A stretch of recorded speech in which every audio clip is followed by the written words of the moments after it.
जीत लिया है प्रभु। नमस्कार दोस्तों, बहुत बहुत बधाई हो। भारतीय हॉकी टीम ने इतिहास रच दिया। उन्होंने आपका, हमारा और सभी भारतीयों का सपना पूरा कर दिया। 52 साल बाद, यानी कि 1968 के बाद 1972 में लगातार 2 मेडल भारत ने जीता था, भारतीय हॉकी टीम ने जीता था। और टोक्यो के बाद फिर से पेरिस ओलंपिक में हमने लगातार 2 बार मेडल हासिल करके ये दिखा दिया कि ओलंपिक के इतिहास में, ओलंपिक के हिस्ट्री में hockey team, Indian hockey team से बढ़िया दूसरी कोई टीम है ही नहीं। क्योंकि हमने वो रिकॉर्ड बना दिया है जो आने वाले समय में शायद ही कोई दूसरी टीम तोड़ पाएगी। भारत के लिए यह 13वां मेडल है हॉकी में, जिसमें 8 गोल्ड शामिल हैं। भारतीय हॉकी टीम ने हमें वो मौका दिया है सेलिब्रेट करने का कि जिसे हम भूल नहीं सकते हैं। अभी तक भारत के पास सिर्फ 3 मेडल हैं, तीनों ब्रॉन्ज मेडल हैं और ये भी ब्रॉन्ज मेडल ही आया।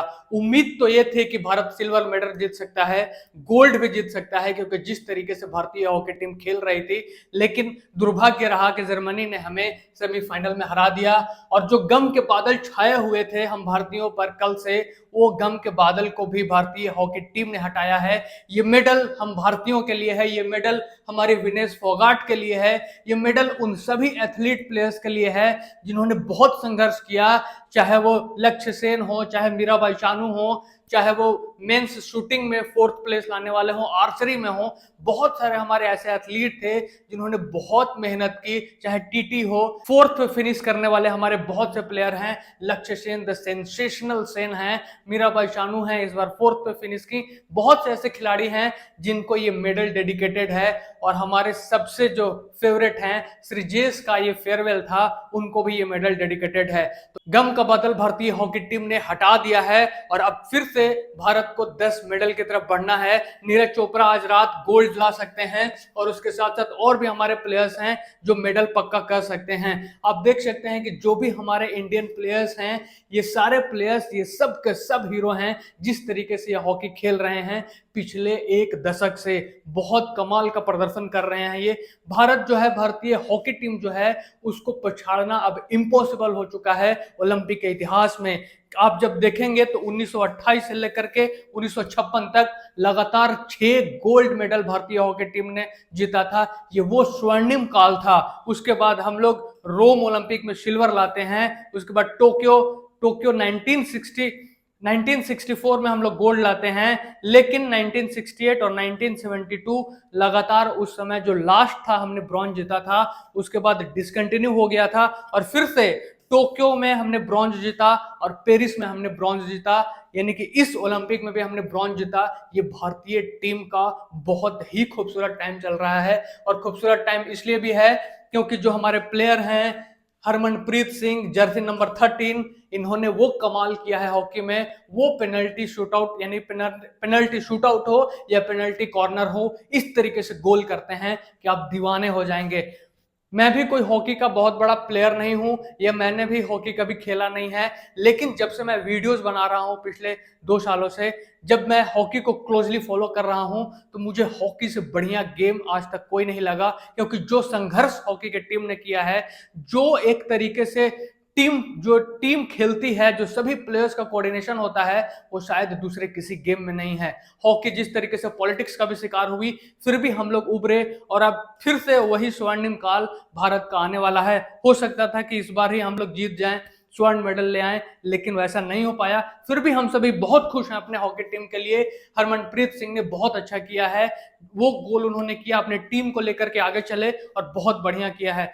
ये हमारे श्रीजेश हैं, इनका फेयरवेल अब देख सकते हैं। ये फोटो कितना खूबसूरत फोटो है। टोक्यो में भी ये गोल पोस्ट के ऊपर चढ़ के बैठ जाते हैं जब हम लोग ब्रॉन्ज जीतते हैं। इस बार तो सभी भारतीय प्लेयर्स अमित हैं, जिनको जर्मनी वाले गेम में नहीं खेलने दिया गया था, नहीं तो अभी हम लोग गोल्ड के लिए खेल रहे होते। दुनिया के सबसे अच्छे डिफेंडर एक तरीके से। और अमित को आप देख सकते हैं, जितने सारे खिलाड़ी हैं, आप यहाँ पर हार्दिक को देख सकते हैं, मनप्रीत सिंह है, अमित हैं, अमित को तो मैंने बता ही दिया, ये हमारे साथ ललित हैं, तो जर्मनप्रीत सिंह हो गए। ये वो सभी खिलाड़ी हैं जिन्होंने एक तरीके से हमारे श्रीजेश को फेयरवेल दिया है और ये मेडल श्रीजेश के भी नाम है, क्योंकि आज के बाद श्रीजेश को आप शायद खेलते हुए नहीं देख पाए। और आज के मैच में भी जिस तरीके से इन्होंने पीछे डिफेंड किया, अगर आपने मैच देखा हो तो आपको पता चल गया होगा कि इनको हम लोग द वॉल क्यों कहते हैं। और जो इनका फेयरवेल है, इस पिक्चर में जितने भी लोग आपको आप दिख रहे हैं वो सब भारत के हीरोज हैं। भारत का जो हॉकी टीम अगर इस मुकाम पर पहुंची है कि लगातार 2 ब्रॉन्ज मेडल हम लोग जीते हैं, तो उसमें ये जितने भी लोग देख रहे हैं, चाहे नवीन पटनायक हो, चाहे श्रीजेश हो, चाहे हमारे कोच हो फुलटन जी हो, या हमारे हरमनप्रीत सिंह हो, जितने भी प्लेयर सुमित दिख रहे हो आपको, राजकुमार दिख रहे हो, या जितने भी प्लेयर आपको दिख रहे हैं, ये सब के सब हीरोज हैं। और इन हीरोज ने भारत को वो उपलब्धि दिलाई है, क्योंकि जब भारत में वर्ल्ड कप हो रहा था, ओडिशा में वर्ल्ड कप हो रहा था, तो भारत की स्थिति उतनी अच्छी नहीं थी। हम लोग बाहर हो जाते हैं क्योंकि भारत में जो हॉकी हुआ वो इतना बुरा एक तरीके से सरकार का रिएक्शन था, सेंट्रल गवर्नमेंट का, कि भारत के ज्यादातर लोगों को पता ही नहीं था कि भारत में हॉकी हो रहा है। भारत को जिस तरीके से दबाया गया एक तरीके से, क्योंकि उसे नवीन पटनायक ने शरण दी, और नवीन पटनायक की ही कृपा है। हम डायरेक्टली ये बात बोल सकते हैं कि नवीन पटनायक को ही वो योगदान जाता है आज अगर भारत मेडल लाती है तो। 2036 तक ओडिशा सरकार भारत को स्पॉन्सर करेगी, भारतीय हॉकी टीम को स्पॉन्सर करेगी, और ये अपने आप में बहुत बड़ी बात है। इसको रिसेंटली बढ़ाया गया है इस टाइम पीरियड को, क्योंकि नवीन पटनायक ने जो शुरुआत करी ओडिशा में हॉकी बनवाए, ओडिशा टीम को सपोर्ट किया, वो काबिले तारीफ था। नहीं तो अगर भारत सरकार कहती है कि हम हर एक खेल को बढ़ावा देते हैं, क्योंकि अभी तक भारत का कोई भी राष्ट्रीय खेल नहीं है, और हो सकता है कि इस हॉकी के बाद फिर से मांग उठने लगे कि हॉकी को राष्ट्रीय खेल का दर्जा दे दिया जाए। लेकिन भारत सरकार कहती है कि हम सभी खेलों को बढ़ावा देना चाहते हैं, इसलिए भारत का कोई भी राष्ट्रीय खेल नहीं होगा। लेकिन भारत सभी खेलों को बढ़ावा नहीं दे रहा है। हॉकी के साथ जिस तरीके का पक्षपात हुआ, अगर नवीन पटनायक नहीं होते तो आज हॉकी की भी वही स्थिति होती जो फुटबॉल की है। कोई नहीं जानता कि फुटबॉल में भारत क्या करेगा, या जो वर्ल्ड लेवल का गेम है फुटबॉल में, उसमें भारत कहाँ एग्जिस्ट करता है। हम लोग टॉप 100 में भी नहीं दिखते हैं। लेकिन हॉकी के गॉड है नवीन पटनायक। अगर हॉकी आज अच्छा कर रही है तो उसका पूरा क्रेडिट जाता है नवीन पटनायक को। उसके साथ साथ जो हमारे कोच हैं, कोच ने क्या कमाल किया है इस बार। हमारे जो हरमनप्रीत सिंह हैं, पूरे टीम को एक साथ लेकर के जाते हैं। जब वो कहते हैं कि ये गोल हरमनप्रीत सिंह का नहीं है, ये पूरे भारतीय टीम का गोल है, उस समय सीना गर्व से चौड़ा हो जाता है, क्योंकि ये वो टीम है जो से रियल मायने में दिखाती है कि टीम गेम क्या होता है। क्रिकेट में तो एक प्लेयर चल गया, 2 प्लेयर चल गया तो हम लोग मैच जीत सकते हैं, हार सकते हैं। हॉकी में पूरी की पूरी टीम को खेलना पड़ता है, और ये बात वही समझेगा जो हॉकी खेलता है या हॉकी को देखता है। आप अगर क्रिकेट देखते हैं तो कभी हॉकी को भी देखिए, उसको अप्रिशिएट कीजिए, सपोर्ट कीजिए।